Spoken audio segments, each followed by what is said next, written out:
invite her, we will play the revolution song from the Vietnamese community.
Everyone for having me here today.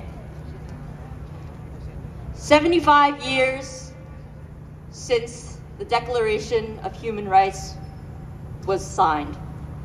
I have been alive for 1/3 of that. I was born here in Canada, and the privilege that I have among this group today is beyond measure. And I'm often asked, why do I care? Why do I stand here and speak up when I wasn't born there, when I wasn't there to personally experience it, when my immediate family wasn't persecuted in the past decade? But I want the governments around the world to know that for every generation that is stricken down, the next will rise again. For every mother or father taken, the child comes for justice. For the livelihoods lost, affected souls call for an end to oppression, an end to communist control in East and Southeast Asia. How quickly would they silence this kind of speech? How violently would they disband this kind of gathering? And how long will our families overseas have to worry about every cop they pass, every word they post, every belief and act of faith that they do?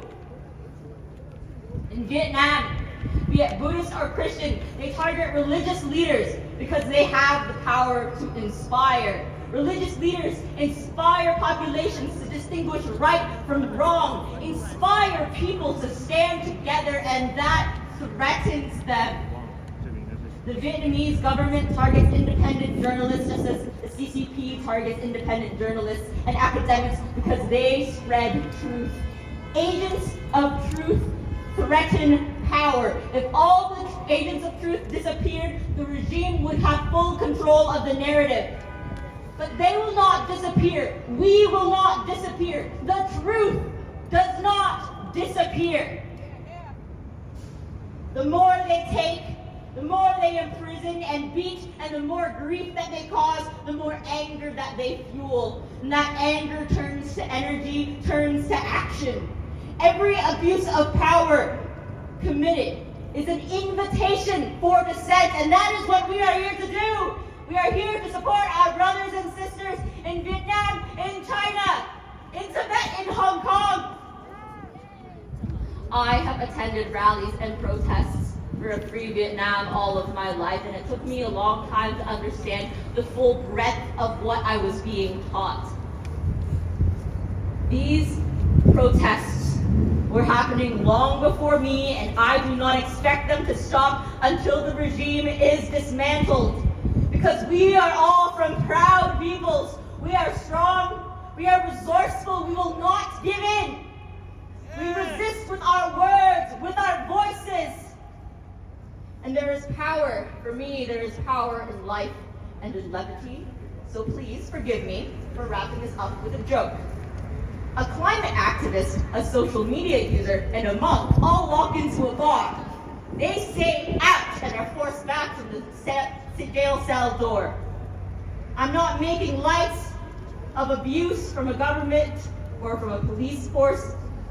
I'm here representing the laughably empty promises that Vietnam, that China has made, just like so many dictatorships, colonizers, and oppressors make to the rest of the world. Now, I have noticed that we are all from different groups. The chants that we have are very different. So when I say now, I would like everybody here to say now, now, now. Free Vietnam now! Now! Now! Now! Free Uyghurs now! Now! Now! Now! Free Tibet now! Now! Now! Now! Free Hong Kong now! Now! Now! Now! There are so many more on that list that we could keep yelling all day, but I'm running out of breath, and I thank you very much for having me here. Woo!